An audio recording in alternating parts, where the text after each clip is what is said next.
Comme partout en France, la forêt communale de Sainte-Hélène-sur-Isère est touchée par le changement climatique. Dans cette commune de Savoie, au pied des Alpes, c'est la Calarose qui a conduit au dépérissement des frênes et menace le renouvellement de cette parcelle.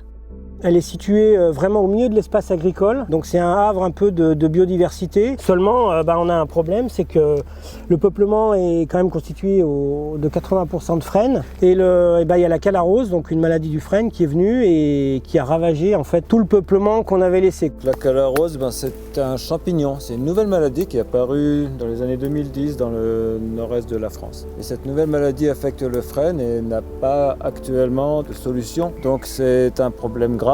Toutes les frênets de France sont touchés. Aux côtés des élus du territoire, les équipes de l'ONF préparent le renouvellement de la forêt. Grâce au plan de relance, 3 hectares de la forêt de Sainte-Hélène-sur-Isère seront replantés en introduisant de nouvelles essences adaptées au changement climatique. Et donc c'est vraiment une opportunité financière dans le sens où les plantations sont vraiment onéreuses par rapport à un système où on se baserait sur la régénération naturelle. Une plantation, c'est un coût. Le plan de relance nécessite à la fois de rentrer dans les critères d'éligibilité. Donc ici on est en forêt communale relevant du régime forestier, donc qui est doté d'un document de gestion. Donc ça c'est un premier point important. Et puis on a aussi l'obligation de faire des choix d'essence adaptés. Le plan de relance ne permet pas de financer tout et n'importe quoi. Pour optimiser la réussite de ces plantations, les équipes de l'ONF effectuent un travail de terrain complet et minutieux.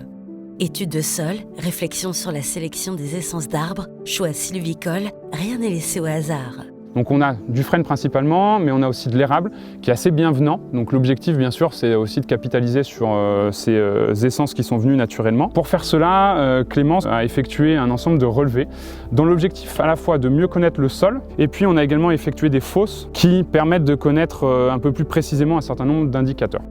Ici, on a des sols qui sont assez profonds, qui permettent d'envisager des essences avec un système racinaire bien développé. On a étudié également la réserve en eau. Comme on est dans une zone alluviale, l'Isère est juste derrière nous, on a une certaine battance de la nappe phréatique, c'est-à-dire que l'eau, elle monte et elle descend au fur et à mesure des saisons, ce qui est rédhibitoire pour un certain nombre d'essences. Avec l'ensemble de ces indicateurs-là, on a pu caractériser les potentialités de la parcelle à partir de ces données, et donc on a sectorisé la parcelle en gros entre des zones avec des potentialités de production importantes et puis des zones en rouge ici qui elles sont moins favorables à la production de bois. En parallèle de cela, c'est ajouté également une réflexion sur l'adaptation des essences au changement climatique. Pour savoir quelles essences planter, un outil majeur, baptisé Climessence, a été développé par le réseau mixte technologique AFORCE, coordonné par le Centre national de la propriété forestière et associant étroitement l'ONF.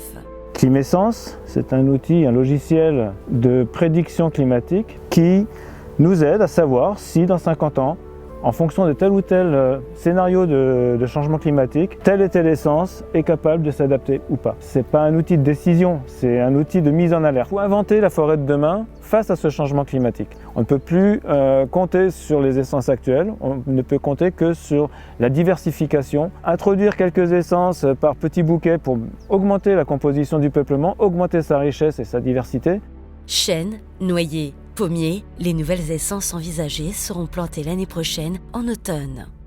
D'ici là, d'autres actions verront le jour, comme la préparation du sol et la livraison des plants par les pépinières. Un travail au long cours essentiel pour dessiner les contours d'une forêt mosaïque résiliente face à la crise climatique.